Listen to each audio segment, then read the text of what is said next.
तो कलयुग का निवास कहाँ कहाँ है आप लोग स्पष्ट रूप से समझ लीजिए। जहां पर मांसाहार हो रहा हो, जिस घर में मांसाहार हो रहा है वह घर नहीं बल्कि कलयुग का अड्डा है। अब बताने की आवश्यकता नहीं है किसके घर में कलयुग नृत्य कर रहा है, आप स्वयं समझिए। महाराज परीक्षित ने कहा कि जाओ जिसके घर में मांसाहार हो रहा है उसके घर में आप जाकर अपनी अड्डा जमा लो। जहां पर जुआ खेला जा रहा हो,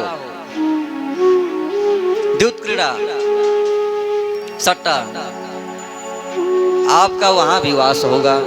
और जो मदिरा पान कर रहा है, शराब पी रहा है, तो जहां पर शराब पिया जा रहा है, जो व्यक्ति शराब पीता है वो शराबी नहीं, वो कलयुग के मूर्तिमान व्यक्ति है, बिल्कुल कलयुग ही मनुष्य के रूप में खड़ा है।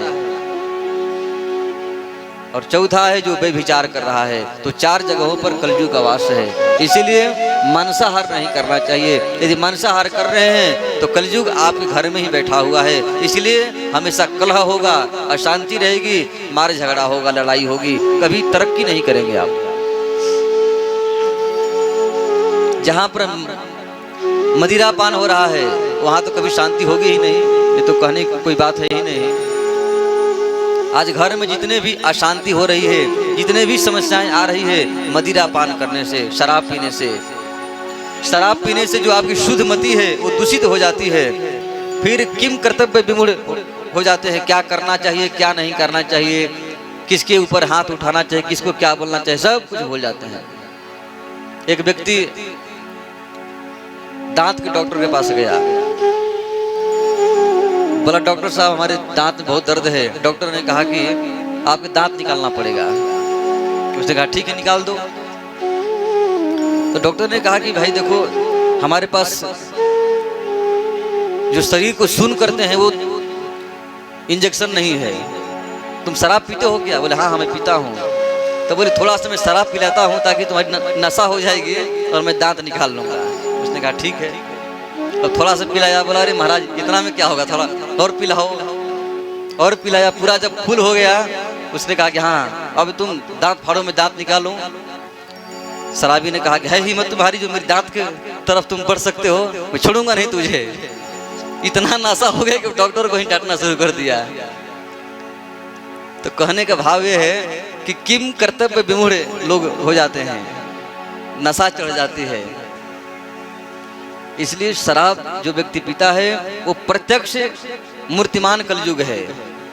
तो 4 स्थान दिए। कलयुग ने कहा महाराज ये तो बड़ा खराब चीज है, अरे थोड़ा कुछ बढ़िया भी तो दे दो। महाराज परीक्षित ने कहा कि बढ़िया क्यों दूं, अरे कोई गुण होता तब तो मैं देता, तुम्हारे पास तो केवल अवगुण ही अवगुण है। उन्होंने कहा कि एक हमारे पास गुण बहुत बढ़िया है। बोले क्या है? गुण यह है कि जो कार्य सतयुग द्वापर त्रेता में जो कार्य बहुत बड़े बड़े कार्य करने से प्राप्त होता था, वही काम केवल कलयुग में महामंत्र गाने से ही मिल जाएगा। हरे कृष्णा कृष्णा कृष्णा हरे हरे, हरे राम राम राम हरे हरे।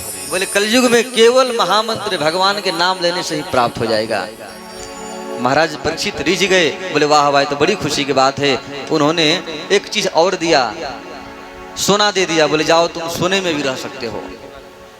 अब माताएं कहेंगे कि हम लोग खूब सोना पहनते हैं, इसका मतलब कलयुग है। बोले ऐसी बात नहीं है। जो सोना किसी के खींच कर चैन चुरा कर यदि पहनते हैं, ट्रेन में कोई जा रहा है चैन काट कर ला दिया, तो ऐसे सोना में कलयुग का वास है।